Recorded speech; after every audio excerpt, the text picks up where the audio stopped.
ఇంత ఇంత ఇంత సమయం నిన్ను చదివించినోడు ఉద్యోగం వీడు ఏమ్మాయి అబ్బాయ్, ఉద్యోగం ఎవనోడు ఎప్పుడో చెడగొట్టేవాడు కానీ చదువుని.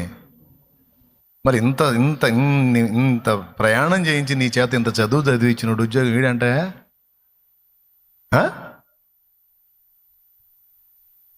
అరే నాస్తికులు నయంగా, దేవుడు లేడని నాస్తికులు నయంగా, శతకోటి దరిద్రాలకు అనంతకోటి ఉపాయాలు అనుకుంటూ తిరుగుతారు వాళ్ళు. 100 కోట్ల దరిద్రాలకంట లెక్కలేనన్ని కోట్ల ఉపాయాలు ఉంటాయంట. వానికి అంత నిరీక్షణ చూడు దేవుడిని నమ్మనోడికి. అట్లాంటి వాడికి కూడా అన్నం పెడుతున్నాడు కదా.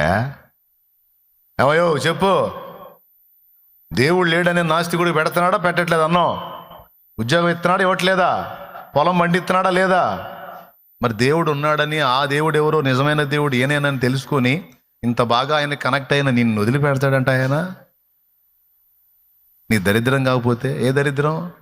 ఆత్మీయ దరిద్రం. ఆత్మీయ దరిద్రతలో ఉన్నవాళ్ళు అవిశ్వాసుల్లాగా ఆలోచిస్తూ ఉంటారు పెద్దస్తమానం దాని గురించే.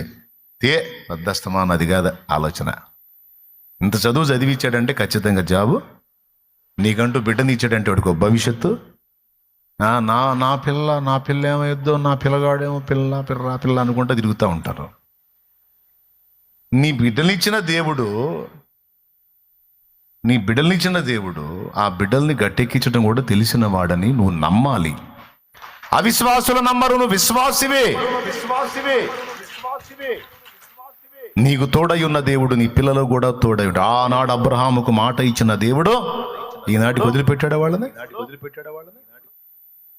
పాటలు పాడటం కాదు, నమ్మదగిన వాడని హృదయంలో నమ్మాల. నిజంగా కదిలితే పాట పాడదు, నమ్మదగిన.